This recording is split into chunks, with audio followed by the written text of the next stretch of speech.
The huge glass building floated in space like a giant crystal ball.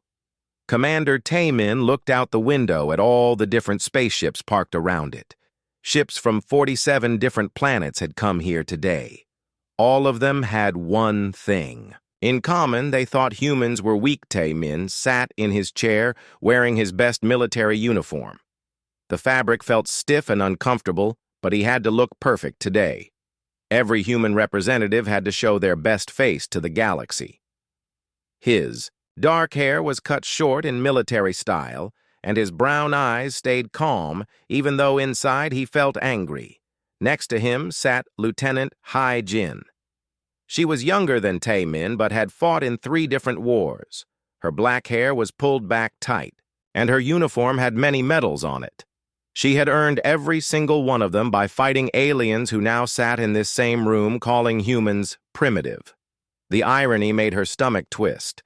The meeting room was massive with seats arranged in circles, going up toward the ceiling.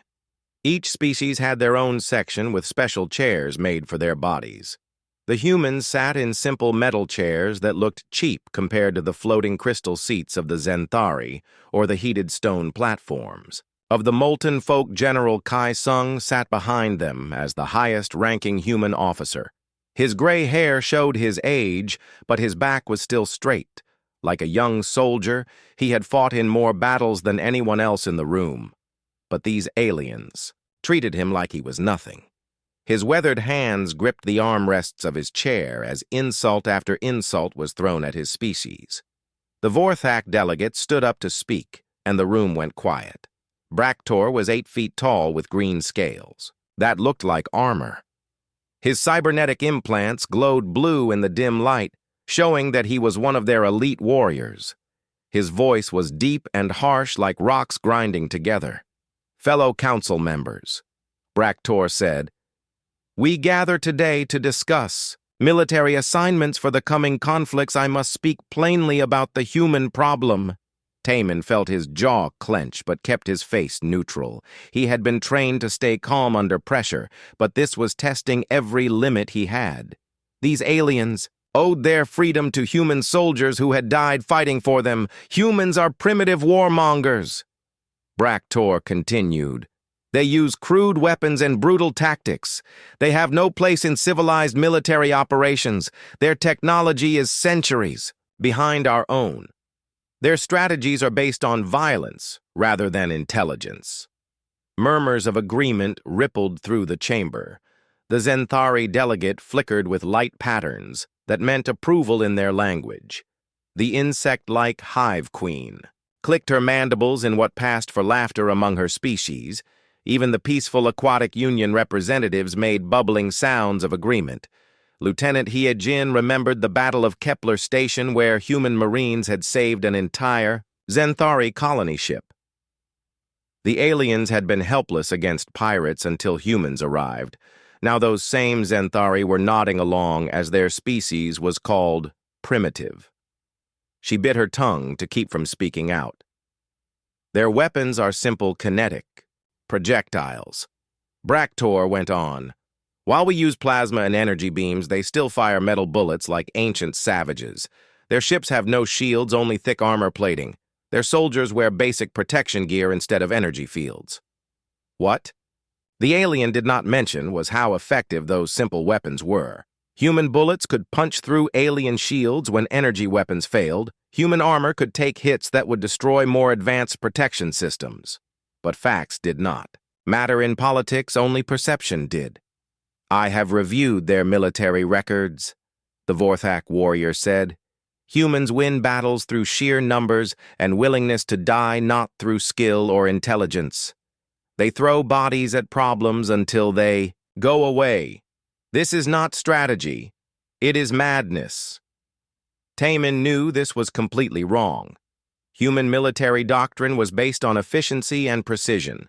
Every battle was planned down to the smallest detail. Every soldier was trained to think and adapt, not just follow orders, but explaining this to aliens who had already made up their minds would be pointless. The chamber's translation systems worked overtime as delegates from dozens of species added their own insults. Some spoke of human aggression, as if it were a disease. Others talked about human unpredictability, as if it made them dangerous to their own allies. A few even suggested that humans should be banned from space entirely. General Kai Sung watched it all with the patience of someone who had seen this before. Humans were always underestimated by alien species who judged by appearance rather than results. The general had learned long ago that actions spoke louder than words, but sometimes words needed to be spoken first. Furthermore, Bractor said, warming to his theme, human training methods are barbaric. They practice combat against each other. They simulate death and injury for learning purposes. What civilized species would do such things? Our training involves peaceful exercises and theoretical studies. This made several human officers exchange glances. They all knew that alien military training was largely ceremonial. Most alien warriors had never faced real combat before joining galactic forces. Their idea of military exercises involved computer simulations and formal drills. Human training involved pain, sweat, and sometimes real blood. The Molten Folk representative spoke next. His rocky voice cracked like lava, cooling. Humans also show disturbing loyalty to their own kind over galactic unity. They will risk missions to save individual soldiers rather than complete objectives. This emotional behavior makes them unreliable partners. Hyejin almost laughed at this. The aliens called human loyalty a weakness. While their own species abandoned allies the moment things got difficult, she had seen Molten Folk units retreat and leave humans to die rather than risk their own precious hides. But pointing this out would only prove their point about human aggression in the conclusion.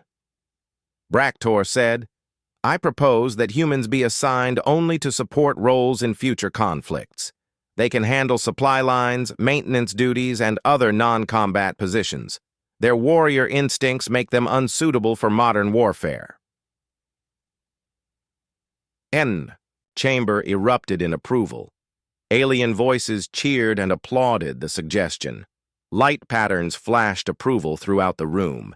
Even species that humans had saved from extinction joined in the celebration of human demotion.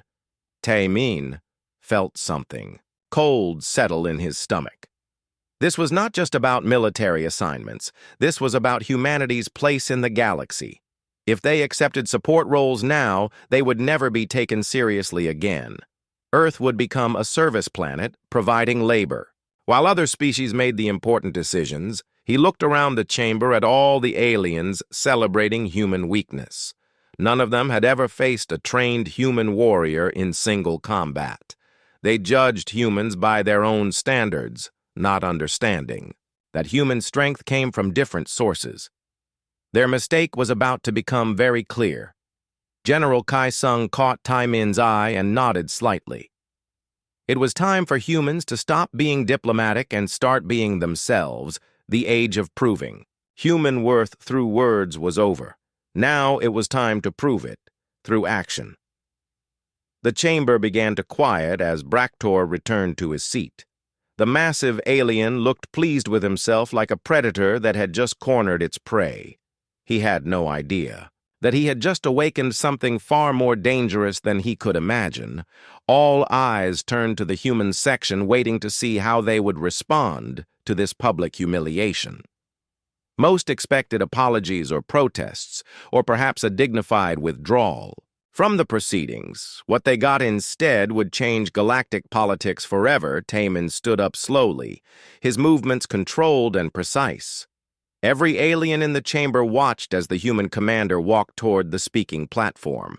His boots made no sound on the crystal floor, but somehow his presence filled the entire room. The moment of truth had arrived. Tae-min walked to the center of the chamber with steady steps. Every alien eye followed him as he moved. The human commander looked small compared to the massive delegates around him, but something in his posture made the room feel different. His presence was like a storm cloud gathering before lightning struck. The speaking platform rose from the crystal floor as Tae-min approached it. The chamber's systems recognized him as the next speaker and adjusted the lighting to focus on his position. He stood there for a moment, letting the silence build while he looked at each section of alien delegates. When he finally spoke, his voice was calm but carried an edge that made several aliens shift uncomfortably in their seats. "Honorable delegates," Taemin began, "I have listened to your concerns about human military capabilities with great interest. You speak of our primitive weapons, our brutal tactics, our lack of advanced technology." His words were polite, but something underneath them made the Zenthari delegates' light patterns flicker nervously. The crystalline being could sense emotional undertones that others missed, and what it sensed from the human was dangerous. "You call us warmongers as if war is something we enjoy," Tai Min continued. "But let me tell you about human warfare. We do not fight because we love violence. We fight because sometimes violence is the only language that evil understands." General Kai Sung watched from his seat as his protege delivered the speech they had planned. The old soldier knew that words alone would not change alien minds, but they had to try diplomacy first. That was the human way to offer peace before bringing war. When the hive swarm attacked Kepler colony, who answered the distress call? Taemin asked. "When pirates raided Zenthari merchant ships who hunted them down, when the void plague threatened to consume entire star systems, who developed the cure?" The chamber remained silent, but several delegates looked uncomfortable. The human was stating facts that were hard to argue. With Earth's military had indeed saved many alien worlds over the past decades. Their contribution to galactic security was undeniable. "Our weapons may seem primitive to you, but they work when your advanced systems fail. Our armor may look simple, but it protects our soldiers when energy shields collapse. Our tactics may seem brutal, but they win battles when elegant strategies fall apart."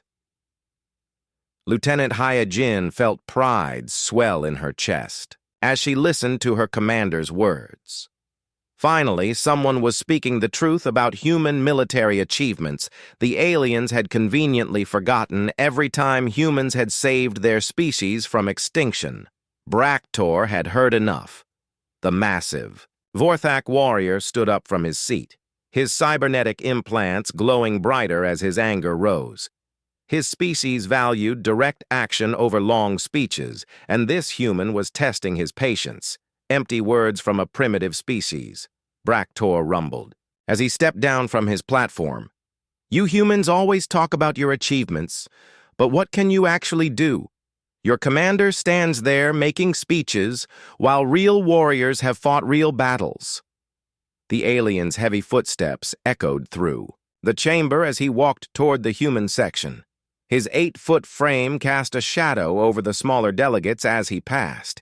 Each step was deliberate, calculated to intimidate through sheer physical presence. "I have conquered 12 worlds for the Vorthak Empire," Braktor announced. "I have led assault troops against fortified positions. I have personally killed over 300 enemy soldiers in hand-to-hand combat. What has this human done besides give speeches?" Taemin turned to face the approaching alien, his expression never changing. The size difference between them was dramatic. The Vorthak warrior towered over the human commander like a mountain over a hill. But Taemin did not step back or show any sign of fear. "I have done what was necessary for my species and my allies," Taemin replied calmly. "But if you wish to know more about human capabilities, perhaps we should discuss it more directly." The challenge in his words was subtle, but unmistakable. Several delegates leaned forward in their seats, sensing that something important was about to happen. The tension in the chamber became thick enough to cut with a blade. Braktor stopped directly in front of Taemin, close enough that the human had to crane his neck to look up at the alien's reptilian face. The Vorthak's breath was hot and smelled of sulfur. His cybernetic eye whirred as it focused on the small human before him. "You dare challenge a Vorthak warrior?" Bractor hissed. Your entire species could not produce a single fighter capable of matching our weakest recruit. We are bred for war, enhanced for battle, trained from birth to kill. Around the chamber, alien security forces began to tense. The situation was escalating beyond normal diplomatic discourse. Several species had their hands near weapons while others prepared to evacuate. If violence broke out, General Kai Sung remained seated, but his muscles were coiled like springs ready to explode into action. He knew his subordinate well, enough to recognize the signs. Tae Min was no longer thinking like a diplomat. He was thinking like a predator. Human weakness disgusts me. Bractor continued. You hide behind technology and tactics because you lack the strength for real combat. Your bodies are soft, your reflexes are slow, your minds are clouded by emotion. Lieutenant Hae Jin's hand moved instinctively toward her sidearm, but she stopped herself. Violence in the council chambers would start a war that humanity might not survive. But watching her commander be insulted by this alien monster was almost more than she could bear. The Vorthak warrior raised his massive clawed hand high above Tae Min's head. The gesture was clearly threatening, designed to make the human flinch or beg for mercy. Around the chamber, delegates held their breath, waiting to see how the small human would react. Perhaps you need a lesson in real strength, Bractor said with a cruel smile. Let me show you the difference between Vorthak power and human weakness. What happened next would be replayed on news feeds across the galaxy for years to come. Bractor brought his hand down in a contemptuous slap across Tae Min's face. The sound echoed through the chamber like a gunshot making. Several delegates gasped in shock. The slap was not meant to seriously injure. It was meant to humiliate, to show the assembled council that humans could be struck down without consequence, to prove that human commanders would accept abuse rather than fight back. Bractor expected the human to stumble backward to call for security to hide behind diplomatic immunity. Instead, Tae Min simply wiped a trickle of blood from his split lip and looked up at the alien with a smile. It was not a friendly smile. It was the smile of a predator that had just been given permission to hunt. The smile of a warrior who had been waiting his entire career for this exact moment. The smile of someone who was about to teach the galaxy a lesson about human nature. The temperature in the chamber seemed to drop several degrees as Tae Min's expression shifted. Every instinct honed by millions of years of evolution screamed danger to the alien delegates. Some primitive part of their brains recognized the look in the human's eyes. Bractor's triumph began to fade as he saw that smile. The human showed no fear, no anger, no desperation, just cold, calculating satisfaction. The Vorthak warrior suddenly realized that he might have made a terrible mistake. Thank you, Tae Min said quietly, his voice barely above a whisper. I was wondering how to demonstrate human military doctrine without violating diplomatic protocols. You have just solved that problem for me. The chamber fell completely silent as the full implications of those words sank in. Every delegate present understood that they were about to witness something that would change galactic politics forever. The age of underestimating humanity was about to end in the most dramatic way possible. The silence in the chamber was so complete that the hum of life support systems seemed deafening. Every alien delegate sat frozen in their seats, watching the small human commander face down the massive Vorthak warrior. The moment stretched like a wire pulled to its breaking point. Bractor looked down at Tae Min, expecting to see fear or anger or desperation. Instead, he saw something that made his reptilian blood run cold. The human's dark eyes held the calm focus of a professional killer. Someone who had measured the distance, calculated the angles, and chosen his targets. What happened next took less than 3 seconds, but would be analyzed by military strategists across the galaxy for decades to come. Tae Min moved with a speed and precision that shattered every assumption about human physical capabilities. The first strike came from below. Taemin's right hand shot upward like a striking snake targeting the soft tissue at the base of Braktor's throat. The blow was delivered, with surgical precision hitting nerve clusters that existed in most bipedal species. The human had studied alien anatomy for exactly this purpose. Braktor staggered backward, his cybernetic implants sparking as his enhanced nervous system tried to process what had just happened. The massive warrior who had conquered worlds suddenly could not breathe. His clawed hands went to his throat instinctively, but the damage was already done. The alien delegates watched in stunned disbelief as their champion warrior was reduced to gasping for air by a single precise strike from a human hand. The impossible was happening before their eyes. The primitive species they had dismissed was demonstrating capabilities beyond their understanding. Taemin was far from finished. Years of training in Earth's most elite military units had prepared him for exactly this moment. Every human special forces operator learned to fight enemies larger, stronger, and more advanced than themselves. Precision trumped power every time. The second strike targeted the neural cluster behind Braktor's left ear, another anatomical weakness that human military scientists had cataloged and studied. The blow disrupted the alien's cybernetic connections, causing his enhancement systems to fail one by one. Sparks flew from Braktor's implants as his augmented strength and speed went offline. The technology that made him a superior warrior became useless metal and silicon. His reptilian eyes widened in shock as he realized what was happening to him. Around the chamber, alien security forces began reaching for their weapons, but stopped when they saw General Kai Sung's calm expression.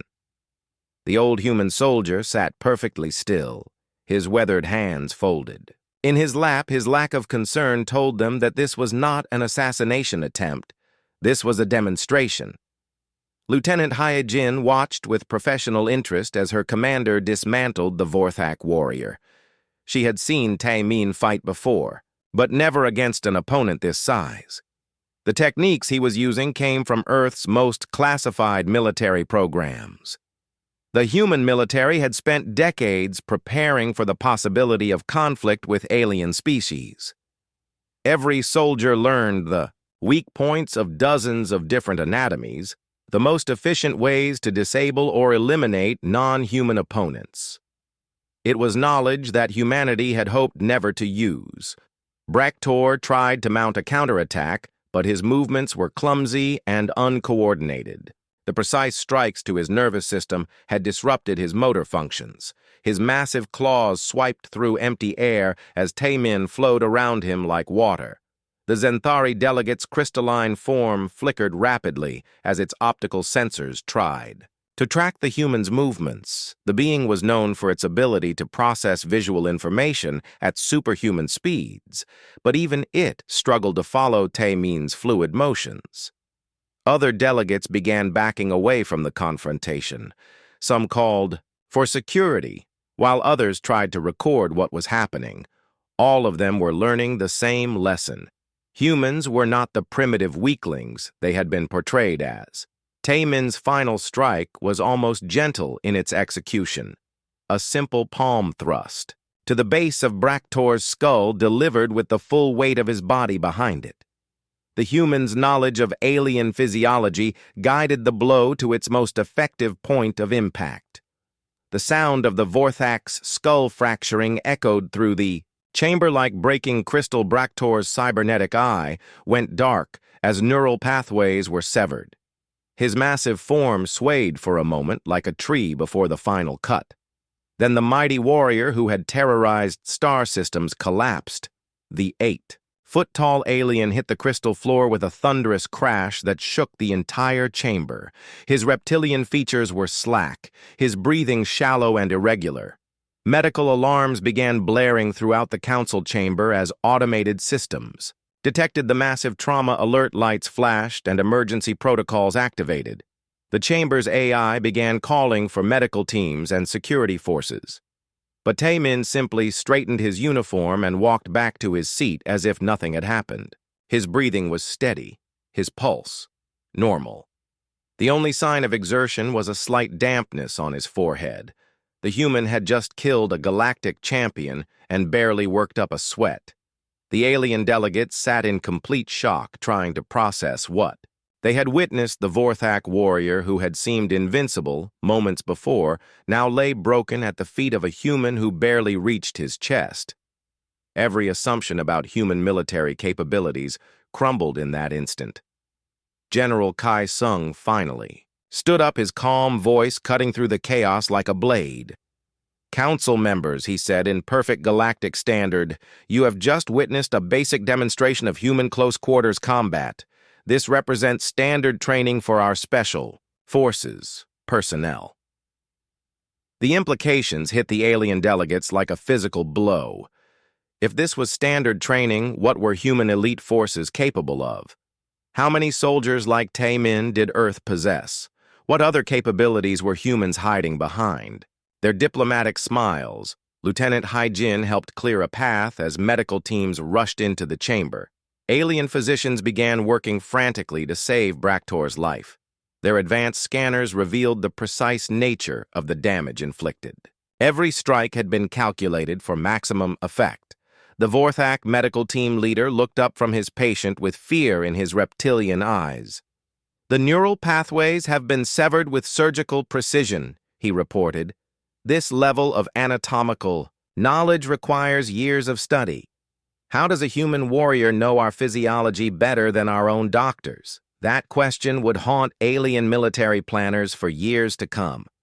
The humans had been quietly studying every species in the galaxy, learning their strengths and weaknesses, preparing for conflicts that everyone hoped would never come.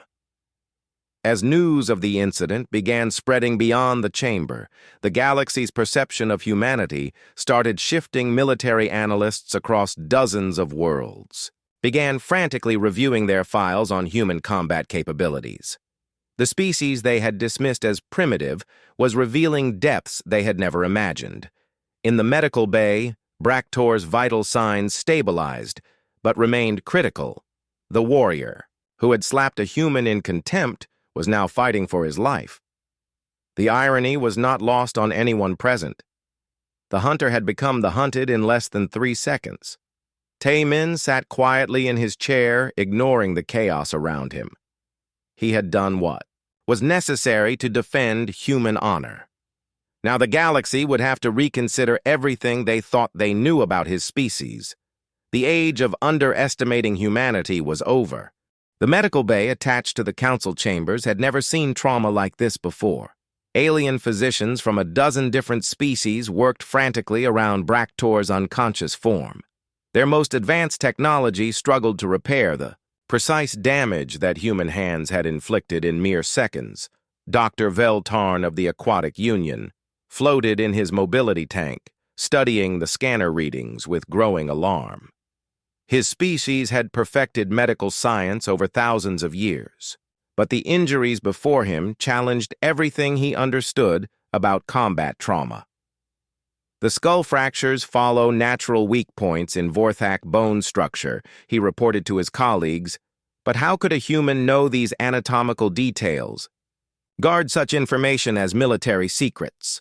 The Xanthari medical consultant flickered with confused light patterns as she examined the neural damage. The strikes targeted specific nerve clusters with surgical precision. This level of knowledge would take decades to acquire through normal study. What they did not know was that human military intelligence had been quietly gathering such information for generations. Every species that joined the galactic community had their anatomical data, carefully cataloged by Earth's defense forces. It was insurance that humanity hoped never to need in the main chamber. The aftermath of the confrontation continued to unfold. Alien delegates huddled in small groups, speaking in hushed tones about what they had witnessed. The comfortable assumptions that had guided galactic politics for decades lay shattered on the crystal floor. The Molten Folk representative's rocky features showed deep concern as he spoke with his advisors. If one human can do this to a Vorthak champion, what are their armies capable of? We may have gravely miscalculated their threat level. Security teams from various species had surrounded the human delegation, but made no aggressive moves. General Kai Sung's calm demeanor and the shocked expressions of the other delegates told them that this had been a defensive action, not an unprovoked attack. Lieutenant Hai Jin monitored the alien security forces with professional interest. She counted weapons positions, exit routes, and tactical advantages. Her training kicked in automatically, even though she hoped violence would not escalate further. The chamber's communication systems buzzed with activity as delegates contacted their home worlds. News of the incident spread through galactic networks faster than light travel. Military commanders across the galaxy began reviewing their intelligence files on human capabilities. On the Zenthari homeworld, crystalline analysts worked frantically to reprocess human military data they had dismissed as primitive. Their light-based computers ran calculations that painted a disturbing picture of human combat effectiveness. The Vorthak High Command received word of Braktor's condition with disbelief. Their greatest warrior had been defeated by a human they would have assigned to maintenance duties. The implications for their military doctrine were staggering. News feeds across alien space began broadcasting the story with varying degrees of accuracy. Some portrayed it as an unprovoked human attack, while others focused on the diplomatic insult that had triggered the confrontation. But the facts remained the same regardless of interpretation. A single human had defeated a cybernetically enhanced alien warrior, using nothing but anatomical knowledge and precise technique. The primitive species was revealing capabilities that challenged every assumption.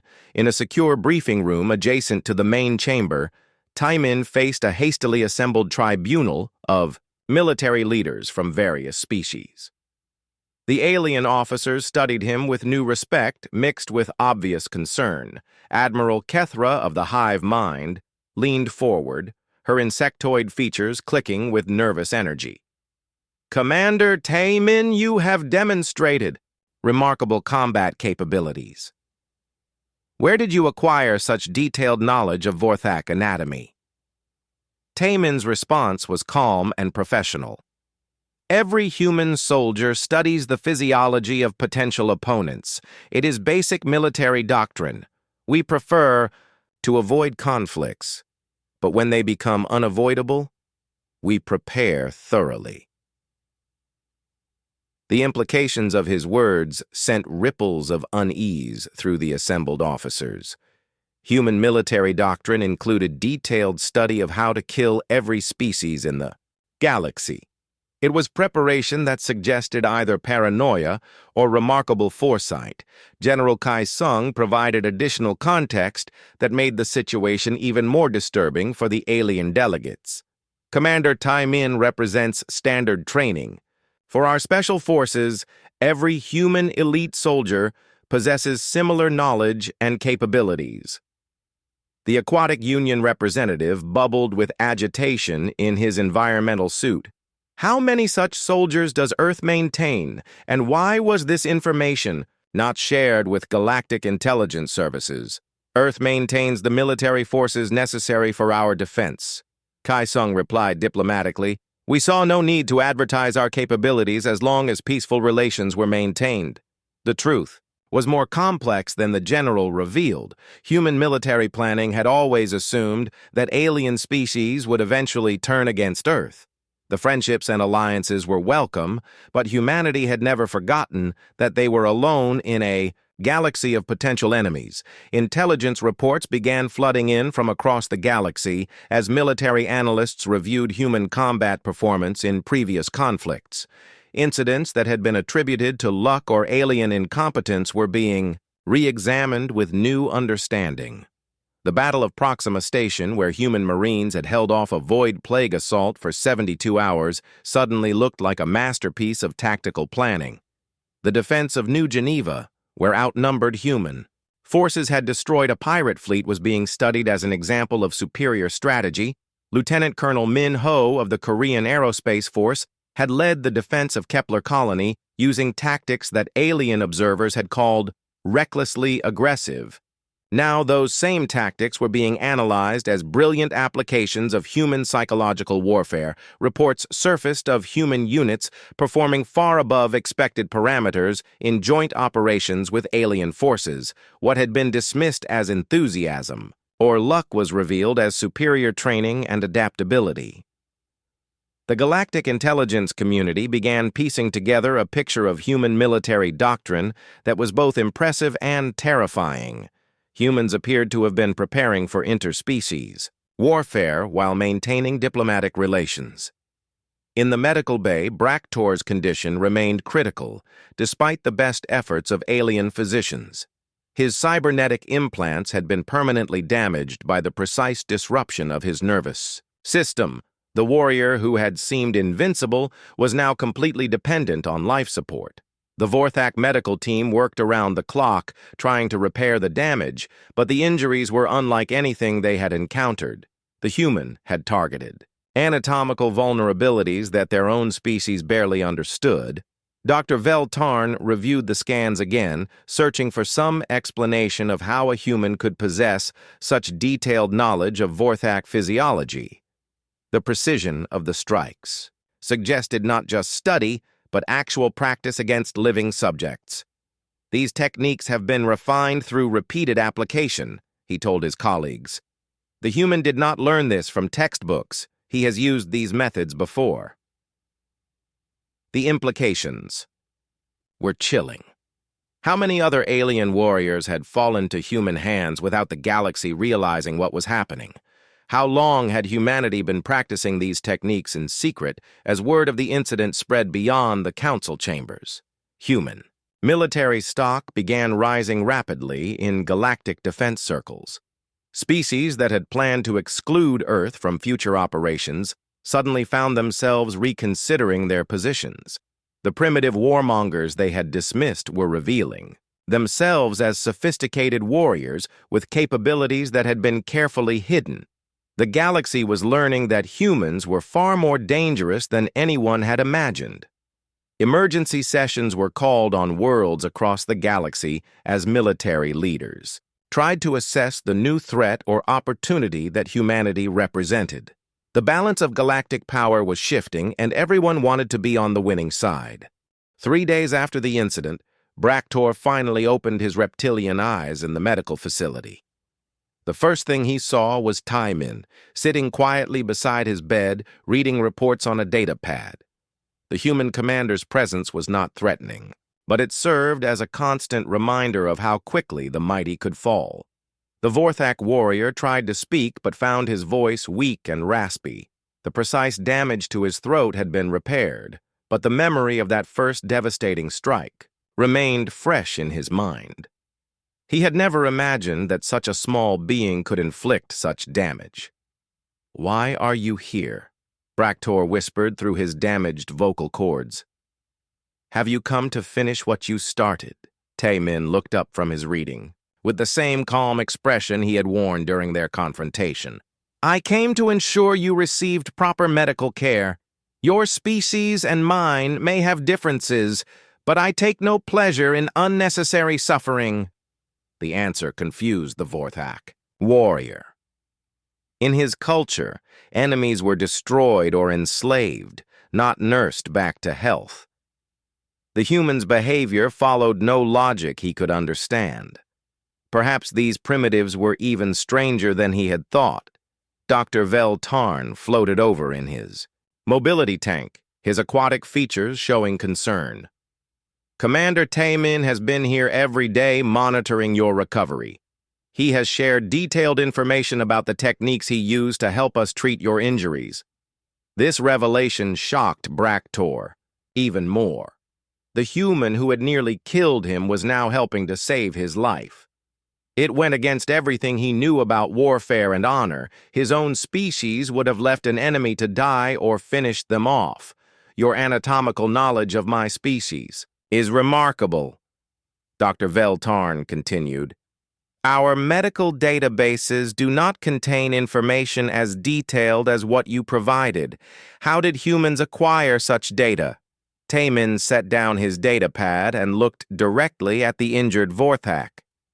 Every human military unit includes specialists in xenobiology. We study the anatomy, physiology, and psychology of all galactic species. It is necessary for both combat and medical applications. The implications began to dawn on Bractor. The humans had been systematically studying every species in the galaxy not for scientific advancement, but for military purposes. They knew exactly how to hurt or heal any alien they encountered. "How long have you been preparing for war against us?" the Vorthak warrior asked, his voice filled with grudging respect. "We have been preparing to defend ourselves since we first encountered alien life," Taemin replied honestly. "Earth learned early that the galaxy is not a peaceful place.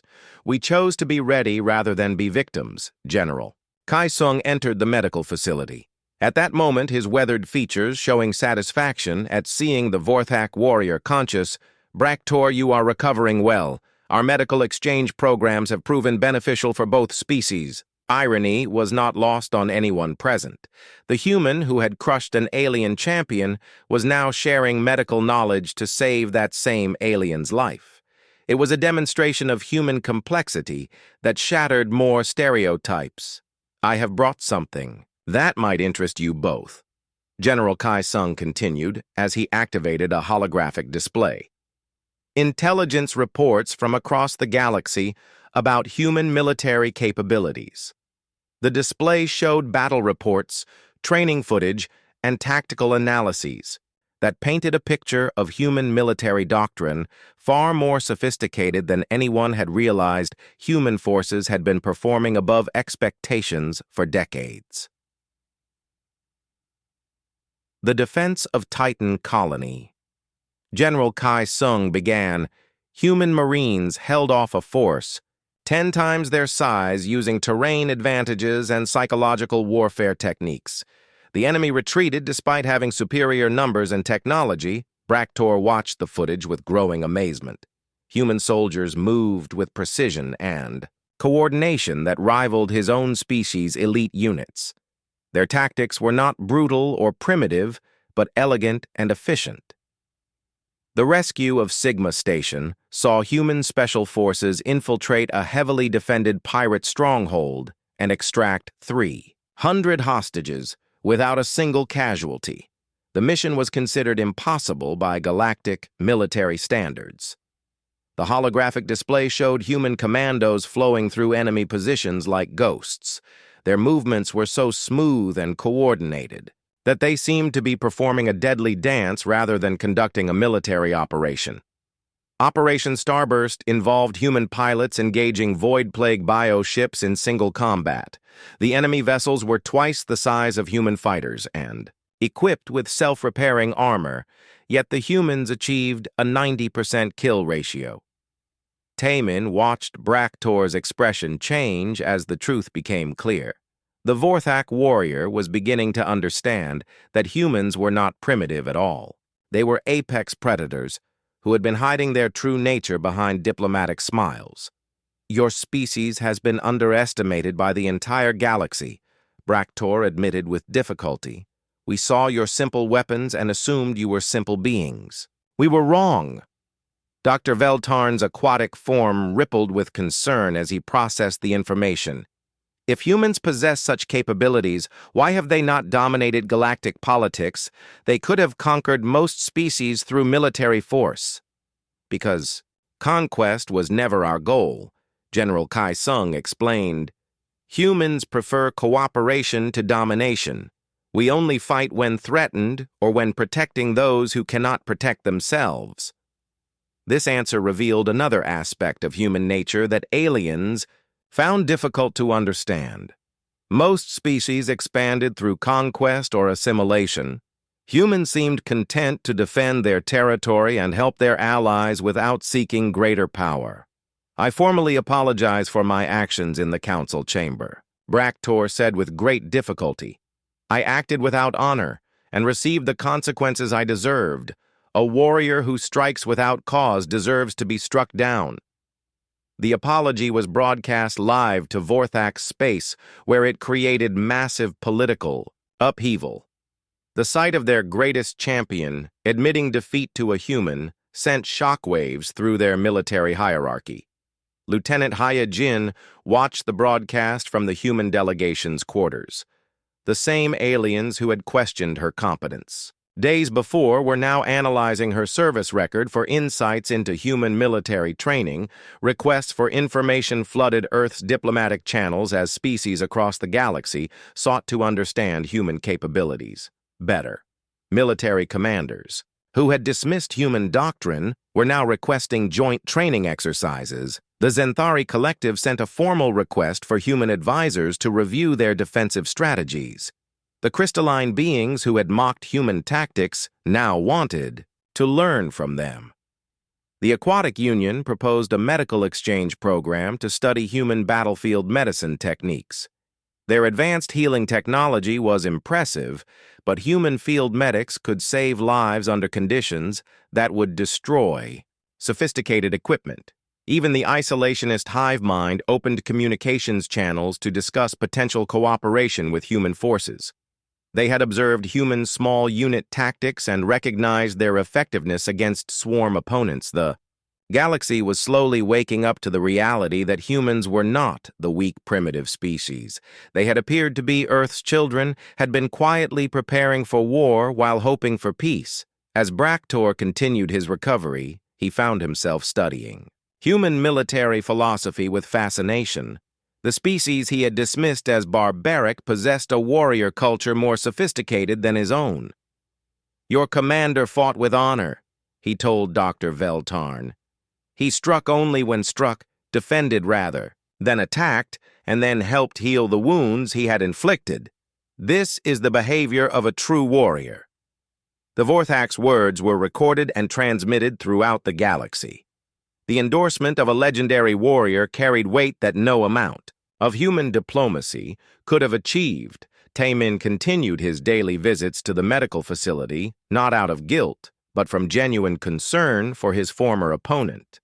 The human warrior understood that sometimes enemies could become allies if treated with respect. "When I am healed," Bractor told him during one visit, "I would be honored to train with your soldiers. Perhaps Vorthak warriors could learn from human techniques, as humans could learn from ours." The suggestion marked a turning point in galactic military cooperation. Species that had competed for dominance began discussing ways to learn from human innovations. The age of underestimating humanity was ending, but something better was beginning. The galaxy was discovering that humans made better allies than enemies, and that their strength came not from brutality, but from wisdom. 1 week after the incident, the Galactic Council convened for its final session. The atmosphere in the chamber was completely different from the opening ceremony, where once aliens had spoken dismissively of human capabilities, now they sought partnerships and alliances with Earth's military forces. Bractor entered the chamber under his own power, though he still moved carefully. The Vorthak warrior had insisted on attending, despite his doctor's protests. His presence sent a clear message to every delegate present. The alien who had challenged human strength was now walking proof of human mercy. The massive reptilian took his place at the speaker's platform, his cybernetic implants glowing softly as backup systems compensated for the damage Taemin had inflicted. When he spoke, his voice carried the authority of someone who had faced death and lived to tell about it. Fellow delegates.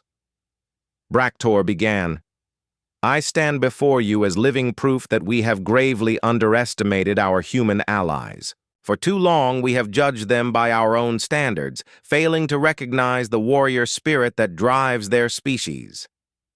The chamber listened in stunned silence as one of the galaxy's most feared warriors publicly praised the humans he had recently dismissed.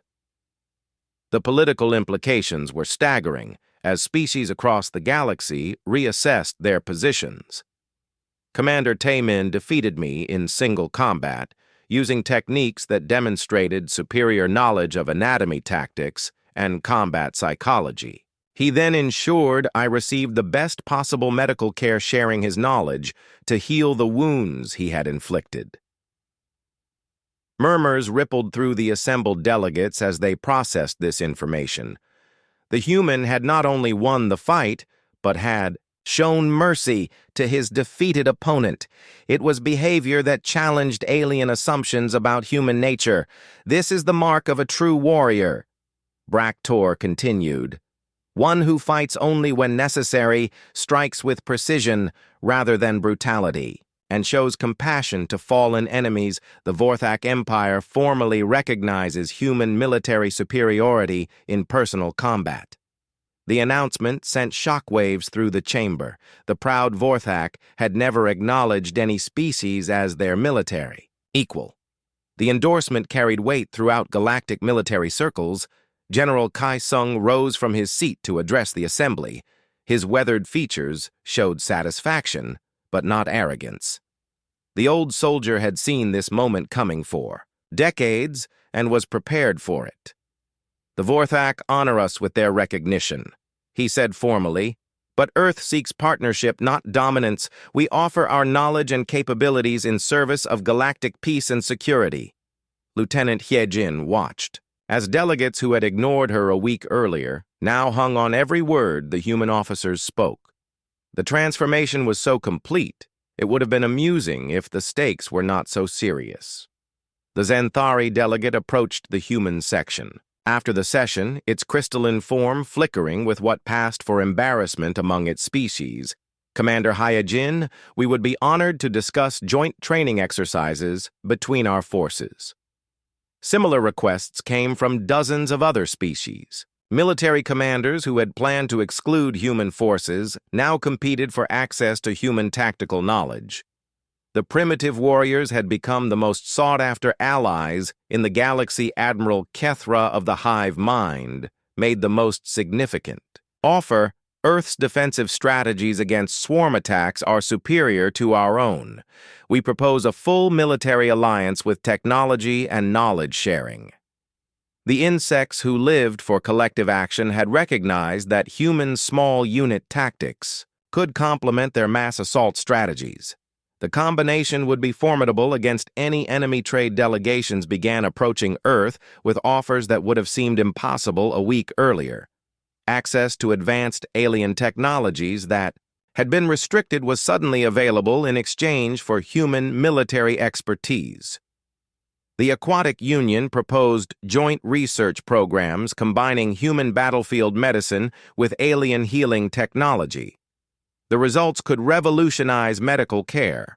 Throughout the galaxy, even species that had not been present at the Council sent diplomatic missions to Earth requesting meetings with human military leaders. The galaxy's perception of humanity had shifted overnight. Taemin found himself fielding requests from alien military academies wanting him to teach courses on combat tactics. The same techniques that had shattered Bractor's skull were now being studied as masterpieces of martial art.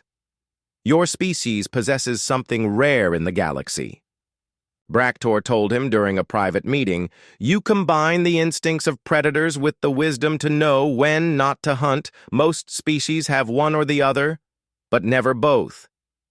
The observation was more profound than the Vorthak warrior realized. Human success came not from being the strongest or fastest, but from being the most adaptable. Earth's children could be diplomats or warriors as the situation required. As the council sessions concluded, formal agreements were signed that would reshape galactic military doctrine. Human advisors would be embedded with alien forces while Earth gained access to technologies that would advance human civilization by centuries. The United Nations Military Command found itself overwhelmed with requests for cooperation. Earth's relatively small military was suddenly the most influential force in galactic politics. Lieutenant Colonel Min Ho was assigned to lead the first human training mission to Vorthak space. The irony of humans teaching.